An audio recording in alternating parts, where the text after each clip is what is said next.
right, Sambo Nation. Give me a second here. Trying to get organized. Back to life. Back to reality. Oh, Jesus Christmas. I mean, does anybody know how to work a MacBook Pro? Like, this might have been the biggest mistake I ever made, was purchasing a MacBook Pro. I think they even call it the MacBook Air Pro. I'm clearly a Microsoft Windows guy, but you know what? We're doing our best. Welcome back, Sambo Nation. Hope everybody's having a real nice day. Hope everybody had a real nice weekend. Championship football weekend. The Kansas City Chiefs, the Baltimore Ravens, San Francisco 49ers, and the Detroit Lions. Look, I got to tell you, I was pleased. I was pleased for the most part, especially, right out of the gate, man. Like that first and second quarter of that first game, those guys were clearly there for a reason. They were putting on a great show. Kudos to both teams. I thought at the end of the day, it was overall was a very, very good football game. Shockingly enough, Sambo Nation, the fact that the Kansas City Chiefs, the defending Super Bowl champions, were a 4.5-point underdog, and everybody was still all over the Ravens. I throw out the matchups on the stories. Everybody was on the Ravens. I think it was like 69% Ravens. The Fazul pool that we are in, everybody was on the Ravens. Congratulations to All Right Rocco Mediate, a.k.a. Toast, a.k.a. Strudel. Rock brings home top prize in the annual Fazul pool, a classic postseason playoff pool. I believe one of Drew's buddies, Nick, runs that pool. Shout out to Nick, man. Great job. Such a fun pool that makes you feel like you're gambling, but at the end of the day, all you can lose is $50.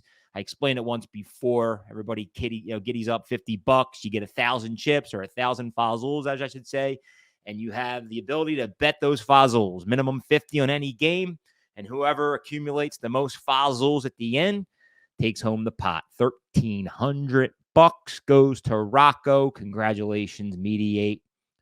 You are clearly in the head of the NFL. And we're off and running, baby. Super Bowl 58 is on the books.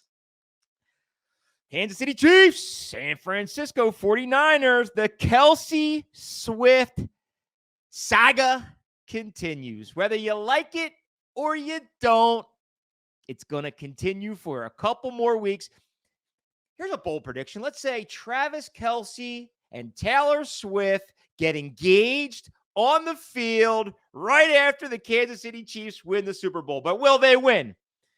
Because the San Francisco 49ers do look destined. They really do. I think, Christian McCaffrey at the end of the day is just an absolute force to be reckoned with. I think he picked up 90 yards on the ground, 40 or 50 yards in the air, 2 touchdowns. Like, dude, that is the greatest thing that has ever happened to the San Francisco 49ers. Growing up as a kid, like, San Fran was the team. As a matter of fact, I had one of those shiny button-down starter coat San Francisco 49ers. There's a picture to this day, me and Fried Uns. Shout out to my Uncle Billy. He used to do photography for the Courier Times, 35 years with the Courier Times. He shot a picture of Kevin and I, Fried Uns and I, playing football, and I was wearing that classic, iconic San Francisco 49ers starter coat. Oh, man, those were the days, man. Those were the days. I think so. 8 overall appearances. I'd have to take a stab that 4 or 5 of those came in the 80s and early 90s, because I just remember growing up, going to Kev's house in Hatboro. His birthday always used to fall on the Super Bowl. We'd go over there, eat a box of saltines, play some football. have a grand old time. Maybe play with some like micro mini machines. I don't know where I'm going with this, but welcome back to the Samboner Show. Oh my God, another weekend for the ages. Unfortunately, though, got a bone to pick with Sambo Nation, and maybe just wing month is starting to die off on the vine. Had a lot of momentum in the beginning, a lot of good banter as to where to go, where to eat, who needs to be in the top 10, et cetera, but no fresh Sam Bones coming out of championship weekend. And that's you know what, Sambo Nation, that's a big fat boo. Boo, boo, boo for not getting your Sam Bone on this weekend, because I know one thing's for shit sure. I got my Sam Bone on. Man alive, I was a good little boy on Friday night, Saturday night as well, but you know what?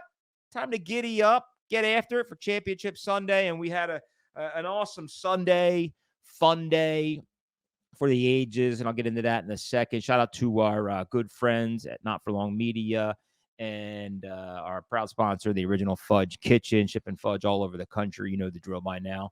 Chocolate, vanilla, peanut butter, mix it all together, whatever you want to do. Appreciate all the love and support from the fudgekitchen.com team. Another shout out to Max Sportswear. We're grinding every day, folks. Day in, day out, helping local bars, local restaurants, nonprofits, corporate, hoodies, swag, t-shirts, sweatpants, socks, underwear, whatever you need. We can hook you up. Give me a shout. Would love to connect. But yeah, you know, I'm just going to continue to just reflect on the weekend here. We're back to the grind, or, you know, back to reality, as we'd like to say. And, you know, we're just going to continue to shake it up and just be relevant and real to, you know, what's going on in the world. Hope everybody had another, a strong weekend. Didn't lose too much money gambling. I was mush. Unfortunately, I'm just, Mickey Mush is just gotta pack it in. I need a new hobby. I mean, I was all over Detroit and I was all over the Ravens, like everybody else. Ravens -4.5 against the defending Super Bowl champions, who were clearly the better football team. I mean, the two best football teams will be going at it in Super Bowl 58, and I look forward to that showdown. And the Swiftie Nation doesn't bother me. It really doesn't. I think it's great. I personally think that it's great. And, you know, I think it's cool that entertainment and NFL, not to say the NFL is not an entertainment business, have kind of come together, and it's bringing kids, around the world more visibility to sports, to NFL. And there's some sort of like family camaraderie there. So call me a geek, but at the same time, I think it's cool. So I'm a big fan of what Travis Kelce, Jason Kelce, and Taylor Swift, what they're all doing. And how can you not? Really, I don't understand. Like, why does it bother you? Why does this whole Swiftie Nation, Kelce brothers thing going on, like, why is that getting under people's skin? Because I personally see nothing wrong with it. Nothing wrong with it. Now, one thing I do see something wrong with was, unfortunately, what looked to be an undefeated season, championship season. Like, it's early. I'm not going to, we got plenty of basketball to play, but the sixth grade girls are just, we're in some sort of funk here. Yeah, we're making some progress, right? We picked up a dub, but we just lost again to the same team we lost to in week 1. So we now are 1-2, much stronger showing. We lost 12-10. I think the over-under was like 40, and it clearly came under. Now, I'm just kidding. But, it's a tough age to coach. It really is. Like, you can draw up whatever you want, and you can try to instill all the confidence in the world in these kids. But at the same time, it's just like, boop, once they whistle blows, they're just off and running. And it's just, throwing bombs away. The ball barely ever drops. But you know what? Unfortunately, the ball just wasn't dropping in our favor on Friday night, and we picked up our second loss. On the other hand, Addie J, my little 7-year-old, almost got teed up. Can you believe that, Sambo Nation? A 7-year-old almost picked up her first career technical foul. I mean, this girl has so much fire and so much passion, and she just wants the freaking ball. And she just, came out firing, dropped an easy 4-6 points right out of the gate, but she could not keep herself from going back to the other side of the half, right? Once the other team has possession, you got to fall back. She couldn't resist. She wanted the ball. And after the third warning, Referee looked her right in the eye and said, "You do that one more time, young girl, and I have to give you a technical foul." I literally thought that my daughter was going to shit her pants on the court. But you know what? She didn't. She bit her tongue. She didn't even show a tear, and she just accepted accepted the rule, and she from there decided, didn't continue to do it, which was cool. But she did quiet down a little bit. She was nowhere to be found until the third quarter. But anyway, they're my little war stories of the weekend. Nothing better than hitting the hardwood early Saturday morning and watching your kids grow stronger and stronger every day. Oh, man, what a Sunday celebration yesterday, Samboner Nation. So we go to a baptism, right? Like, I'm not going to sit here and say I'm a bad Catholic. I'm a good Catholic, right? I believe in God. Like, I appreciate all that. I say my prayers, but at the same time, I don't go to mass a lot, right? I go to mass, like, the major holidays. I go to mass when there's a baptism or a confirmation or some sort of, sacrament that somebody's receiving. And I'll be honest with you, like, I go to mass probably like 10 to 12 times a year. I'm not like the best practicing Catholic, I guess. I confess. As a matter of fact, maybe I should go to confession. And if I did go to confession, it would be anonymous, because I don't like talking face to face to a priest. That's just who I am. And that's kind of, I'm going with it. I've always gone with it. I've always been anonymous. But here in front of you people, I decided to just spill my guts and talk about, real life shit and what's going on in the world, and try to have fun, try to bring light to it. And whether or not you're listening, great. But if you are, I appreciate it. And, I know I talked about getting on some guests, but this is like spur of the moment, fly by the fucking seat of your pants type of shit, right? I got priorities in line, Sambo Nation. And, unfortunately, when I decided to just, flip open a podcast, like, I didn't even know I was going to do one today. I didn't know I was going to do one Friday. Like, is that bad? It is bad, right? I need to be a little bit more organized in terms of just, letting this podcast rip. But, while we're out there, we're doing it every day, hitting it as hard as we can. So, again, I appreciate all the love and support. Zambonen's been nothing but a ton of fun. We are, trying to get back in the saddle. Got some things going with the Mac branded solutions, looking into some other opportunities just to continue to, plow forward and, keep this train chugging. Because, again, Sambo Nation, holy shit, man. Keep on coming on strong. Loving every single second. So back to the yesterday, right? So we had a baptism to go to. My wife's sister had a kid. He's 5 years old, and he was baptized yesterday. And that's all good, right? Little Sunday, sermon. Watch the kid get baptized. But, like, let me tell you a little bit about what I witnessed yesterday. A couple things, right? So we had the mass, right? They said a nice mass. Unfortunately, there was some awful news that broke Saturday evening at Holy Martyrs. A priest, I believe at the age 62, collapsed and died on the altar. To that family and that individual, my condolences go out to you. What a sad, sad story that broke right here in Orland, PA, at Holy Martyrs of all. And the priest decided to kind of make a joke out of it, which was a little interesting. And, it's fine. He just was joking that, pray that doesn't happen to me, because he was also very old. But, he was a good dude, and he shared that story. And at the end of the mass, like, honest to God, like, I thought, like, I looked over to my left and right thinking that, like, Simon Cowell was going to pop out of his seat and go, "You are going to Hollywood." The girl behind the microphone singing the final song of this mass, she had, I'm not even kidding, she had the entire mass turning around. Like, I looked at my daughter at one point. She's like, "What the hell?" This girl was absolutely letting it rip, almost as if she was trying out for American Idol, and Simon Cowell was there to tell her that she was going to Hollywood. No, I mean, it was unbelievable. Like, I didn't see it coming from a mile away. But, like, kudos to that girl, right? If you're gonna do it, why not go to the church, sing for a church, and just let your pipes rip? But so then I kind of, like, fast forward. I have, like, a bone to, like, again, this is mean, but, like, the mass ended at 12:25. The baby that we were there for was the only baby being baptized, right? So you cannot make this shit up. But, like, the fact that this takes an hour to perform, like, 25 prayers, reflection to this statue, this statue, this statue. And then we go to dip the goddamn baby into the bowl and there's no water in the bowl. I'm like, you gotta be kidding me. Like, seriously. So all the cousins grab the bowl, looked like they were serving popcorn out of it the night before. They fill up the bowl with some holy water, and then boom, they give the baby a splash. And then we get back to the pew. We say another 10 prayers and another 10. By the time we got out of there, it was like 1:30, 1:35. And I'm just thinking to myself, like, one baby post-mass takes an hour to baptize. Like, I know that strike me dead right now. Like honestly, like, this is probably, I shouldn't have brought this up. I don't know. It makes you wonder, like, why did that take an hour, right? We got all this food, an absolute feeding frenzy sitting there waiting for us to get back and eat the primos, the meatball sandwiches. Oh, my God. Buffalo chicken cheesesteak and cheesesteak dip. The cheesesteak dip, like, ribeye, cream cheese, melted cheese, scallions, onions. Dude, the fucking cheesesteak dip was unbelievable. I am definitely making that cheesesteak dip. But, like, again, like, I don't understand. I really don't understand. Now, here's the big question, right? Has anybody ever out there, is it normal to tip the priest?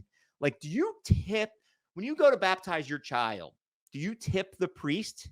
Like, I never in a million years had ever thought to tip a priest. I'm starting to think maybe there was a certain I don't know. So do you tip a priest when you go to baptize your child? In this particular case, the father tipped him a nice little hundo, and that priest was like, oh, yeah, hell yeah. He put that puppy right in his pocket and never looked back. And I just kind of thought to myself, like, I can't believe you even had the decency to do that. So, like, yeah, why not? Why not tip the priest, right?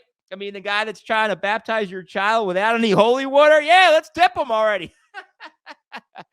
But that's, you know what? That's just, you know what? Again, I'm telling you guys stories. I have no idea why I'm even telling you them, but that's either here nor there. We're firing up the week, baby. Another Mondays with Mick. Happy Monday. Happy life. Back to reality. Back to the grind. I hope you're having a real nice day. So let's talk about the games, shall we? Let's talk about the first game, Kansas City versus Baltimore. Two great football teams. Honest to God, like, again, I think I already talked about it. Like, the first two quarters of that game were unbelievable. But you know what really, like, the make or breaker of that entire game was the Zay Flowers fumble. Like, at 17-7, Baltimore continues to keep themselves in it. They finally get an opportunity to punch one in with plenty of time to go, and Zay Flowers fumbles at the 1 yard line. I'm sure that guy has yet to find any good sleep since yesterday afternoon, because that's just one of those things. It's got to be extremely hard to live with. And then from there, like, I just felt like Baltimore never really had a chance. I mean, maybe they did. Like, I always feel like, with 3-4 minutes left in the game, like, why not just, like, kick the quick field goal? I know it's only 7 versus 3, but, like, if you're going to try to score, you're essentially taking too much time off the clock, in my personal opinion. And by the time you do score, you're more or less relying on the onside kick to get that ball back. Like, I don't think the onside kick is a high percentage play. So, like, why not just kick the quick field goal at 3 or 4 minutes left, right when you're in field goal range, and then kick it off with your 2 timeouts and rely on your defense, right? Because at the end of the day, defense wins championships. But again, who am I to say? And and I'm just curious too. Like, shout out to Samboner Pat. He was saying, like, what are they saying about Jim Harbaugh today? Right, number 1 seed at home, one of the most dominant teams in football, and they looked undisciplined and overwhelmed by the moment. Weakest part of KC's D is stopping the run, and Baltimore only handed the ball off to their running back 6 times all game. I love Harbaugh, but he has been in Baltimore for over 15 years. And only made it to the Super Bowl once. 12-10 in the playoffs. Is he on the hot seat? Any talk of him leaving to join in that brother? Wait, what did he say? Any talk of him leaving to join in brother in L.A.? I see. And then off to the 49ers Lions. I mean, that just, that game was, I thought Detroit would have put up a bigger fight. I really did. And they did. Don't get me wrong. Like, they went out there. They never gave up. They kept themselves in it, but I don't know. San Fran, it looked like pure domination to me in that second half. And San Fran, clearly is the better football team. And the NFL script worked out perfectly. KC, Taylor Swift, Super Bowl versus a franchise star for a Super Bowl appearance like Travis Kelce and Swift kissing after winning MVP and Super Bowl as confetti falls on them. I mean, you couldn't script it any better. Now I'm starting to understand like why people are being rubbed the wrong way. And again, like it is cheesy. It really is cheesy, but like, why not, man? Like, holy shit. Like, this is huge. This is huge for the NFL. It really is. It's bigger for the NFL than it is the entertainment industry. And again, I know they go in tandem, but like, I don't know, Sambo Nation. I don't know. Again, look, I had some cocktails Thursday, had some cocktails yesterday. Friday and Saturday, I decided not to go out. I decided to actually just lay low. Lots of movies being played. And I just get so like antsy. I don't know what to do with myself, right? I always want to hang out. I always want to party. I always want to have fun. I can't get enough of having fun. But you know what? You can't always have fun, right? So when I need something or when I need to do something and I can't, I decide to actually go out and Uber. I really like, and I haven't Ubered in probably a good 3 to 4 weeks. It's not that great. It's not good money. But I feel like when I'm out there, I can wheel and deal. Right? I can talk to clients in and out of like different rides, and I can manage my emails. I can manage Instagram. Like I'm out there and I can just get everything I'm already getting done and continue to make up, a couple more bucks. But unfortunately, like it's just not as great as I make it sound. And here's why, right? Like Saturday night, I don't know if I should share it. Like I went out Saturday night and like I'm not calling shots on anybody, but like I picked up this one individual after a shift at it looks like Applebee's. And this was only the second driver. It wasn't too far from my house. And like, man, I don't mean to be a dick. I really don't. But like this lady stunk like shit. Like she stunk like poop. Like, and it like, like it was awful. Like I was covering my nose and it was only, thank God, it was only like a 5-minute ride down the street. Looking back on it, like shit, 13 minutes. I made like $9 in 13 minutes. Like it's actually not that bad, but like that ride ruined my night and may have ruined my Uber experiences for the rest of my life. Like I couldn't even breathe.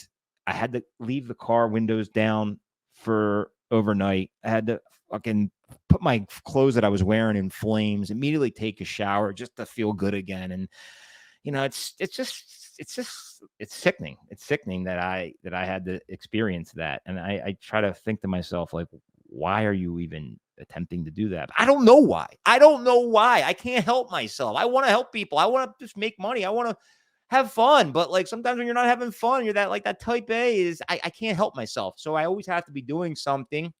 And again, it allows you to like listen to tunes, make some phone calls, pick some random people up, make some new friends, help some people out. But nope, not on Saturday night, Sambo Nation. I picked up a big bag of poop. And let me just fucking tell you, it ruined my night. It ruined my night, but it didn't ruin my weekend. I think this is like we're back in, the days are getting longer. Golf is back in the air. Like we got the Pebble Beach Classic this weekend. We got the Waste Management the following weekend.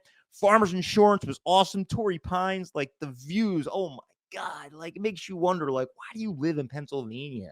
Like, why are you here dealing with ice and sleet and cold when you like could be living out in San Diego and surfing and like having warm weather and like, I don't know, man. Like there's something to be said about living down south or living out west.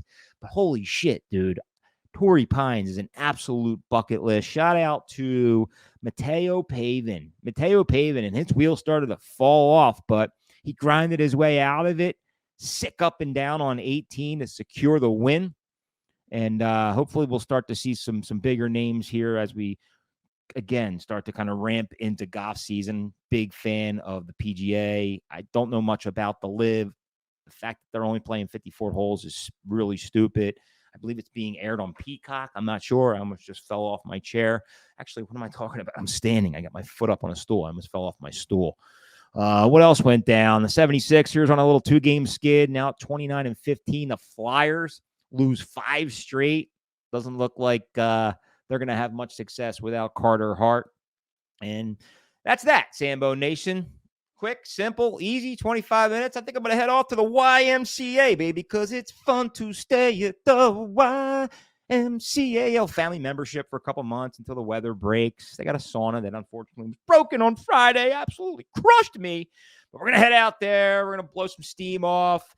Continue to get after it. Final couple days of wing month. I know. I got to get the rib rack. I'm going to try to get the rib rack. They don't open till 3:30. That just doesn't fit the Samboner schedule or whatever you want to call it.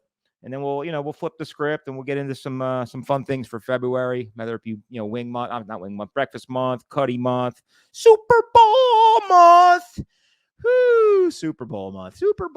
Like, what about we could do some chocolate balls, some sweaty balls, some meatballs, some lamb balls? What other balls could we be Samboning on? I don't know. We'll figure it out. But till next time, I'm going to keep on Samboning. Hope you keep on Samboning too. Have a great day. Have a great week. And maybe we'll circle back Thursday or Friday with another episode of the Samboner Show. Love you all. Samboner out. Pop that Sambone, and baby, it's on. Dropping